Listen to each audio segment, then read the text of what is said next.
నమస్కారం అక్క. నమస్కారం. ఏదైనా ఏ బంధం అయినా సరే భార్యాభర్తల బంధానికి సంబంధించి అక్రమ సంబంధాలు అయిపోయినాయి. 2-3 పెళ్లిళ్ళు అయిపోయినాయి. ఇప్పుడు అక్క తమ్ముళ్ళు పెళ్లి చేసుకునే పరిస్థితులకు వచ్చాయి. కర్ణాటకలో జరిగింది ఇన్సిడెంట్. దీని మీద ఏం మాట్లాడారు? ఇది మరీ దారుణంగా ఉంది. నేను ఎక్కడ వినలేదు కూడా. ఇది మరీ దారుణంగా ఉంది. కానీ ఉండంగా పాపాలు ఎక్కువైపోతున్నాయి.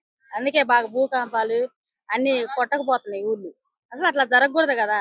అది తప్పు కదా. ఒక తల్లి కడుపుని పుట్టినాక అన్న అన్నాక అన్నే, తమ్ముడు అన్నాక తమ్ముడే కదా. అసలు ఇది ఏం చేయాలో అర్థం కావట్లేదు. అసలు నాకు చెప్పడానికి కూడా మాటలు రావట్లేదు.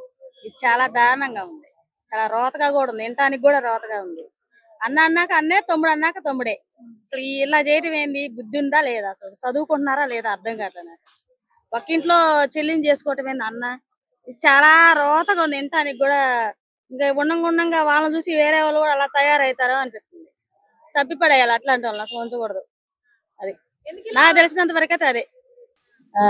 మరి ఎందుకు ఇలా అవుతున్నారు అంటే వాళ్ళ తమ్ముడు ఆవిడ్ని వదిలిపెట్టలేక చేసుకున్నా అని చెప్పి పారిపోయి మరీ పెళ్లి చేసుకున్నారంట. ఇంట్లో వాళ్ళు ఒప్పుకోలేదంట.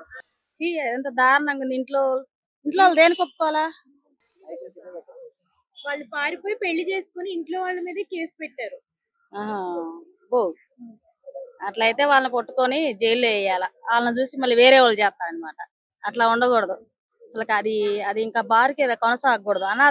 అన్నా జిల్లా సంబంధానికే అందరికి వచ్చింది బ్యాడ్. అది అంటే నార్మల్ గా భార్య భర్తల సంబంధం అంటే ఒక భార్య ఒక భర్త మాత్రమే మనకు తెలుస్తుంది. ఇద్దరు పెళ్లిళ్ళు చేసుకోవడం అక్రమ సంబంధం ఇదంటే ఇది ఫస్ట్ కాంచి సహజంగా వస్తుంది.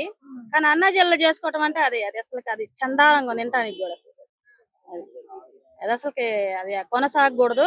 అది అసలు దాన్ని అసలు ఎవరు కూడా అంగీకరించకూడదు. అసలు అలాంటి వాళ్ళని మద్దతు ఇస్తున్నారంట వాళ్ళకి. అంటే ఇప్పుడు తల్లిదండ్రుల నుంచి వాళ్ళకి హాని ఉంది అన్న ఉద్దేశంతో పోలీసులు సపోర్ట్ కోసం పోలీసుల కోసం వెళ్ళారు. పోలీసులు ఎవరికి మద్దతు ఇస్తున్నారు? వీళ్ళక ఎందుకు ఇంకా వేరే వాళ్ళు కూడా అలా చేయడానికా? అసలు ఏమన్నా అన్నా జిల్లా అనుబంధం ఇంకా ఉంటదా? ఇంకా అందరూ అదే చేస్తారు. ఇక బుకింగ్స్ ఓపెన్ చేస్తారు అనమాట. ప్రీ బుకింగ్స్ ఓన్లీ 3 hours లోనే $1,00,000 ఎక్కువగా వచ్చేసాయి. సో నార్త్ అమెరికాలో అట్లా ఉంటే మన దగ్గర ఓపెన్ చేస్తే ఎట్లా ఉంటుంది అనుకుంటున్నారు సినిమా? మన దగ్గర ఆల్రెడీ పాపులర్ పర్సన్, అక్కడ బయట దేశాల్లో అంత ఉందంటే మన దేశంలో ఇంకెంత ఉంటుంది? దానికన్నా టాప్ ఉంటుందని నేను అనుకుంటున్నాను. ఎంత ఎక్స్పెక్టెడ్ ఉంది. ఆల్రెడీ 2 పాటల్లో చూస్తేనే హై అయిపోయినాయి. అలాంటి సినిమా ఒక హనుమంతుల్లా కనబడుతుంది. ఆటల పోటీలు చాలా రోజుల తర్వాత ఇలాంటి కుస్తీ పోటీలు రావడం చూడలేదు చాలా మంది. ఇప్పుడైతే ఒక పెద్ద హీరో అలాంటి సినిమా తీస్తున్నాడంటే చాలా గొప్పనే. అలాంటి సినిమా అందరూ చూడాలని తహతహలాడుతున్నారు అన్న. ఇప్పుడు మన తెలుగు సినిమా ఇండస్ట్రీలో చిరంజీవి గారు అంటే ఒక బాస్ లాగా చాలా మంది చూస్తారు. సో డాన్స్ లో ఇంకా ఆయనకి మించి ఎవరు లేరన్నమాట. సో వాళ్ళ కొడుకు ఇప్పుడు రామ్ చరణ్ గారు తండ్రికి మించిన తనయుడు అవుతారు అనుకోవచ్చా? పెద్ద సినిమాతో ఆల్రెడీ అయిపోయారు అంటారా? ఇప్పుడు సినిమా ఇప్పుడు హిట్ అయినాక తెలుస్తుంది తండ్రిని పేరు నిలబెట్టిండి అని. ముందేమో ఎక్స్పెక్ట్ చేయలేము కదా మనము. ఆ సినిమా హిట్ అయ్యి డాన్స్ పరంగా, స్టోరీ పరంగా, కథ పరంగా అన్ని బాగున్నాయి అనుకో, అప్పుడు తండ్రిని మించిన తనయుడు అని ఈసారి ముద్ర వేస్తారు. అంటే కొంతమంది వేరే సినిమాలతో కూడా పోలుస్తున్నారు. లైక్ పుష్ప 2 గానీ, దురంధర్ 2 ఇలాంటి సినిమాలతో పోలుస్తున్నారు అప్పుడే ఈ సినిమాని. సో పోలిక కరెక్ట్ అంటారా పెద్ద సినిమాకి?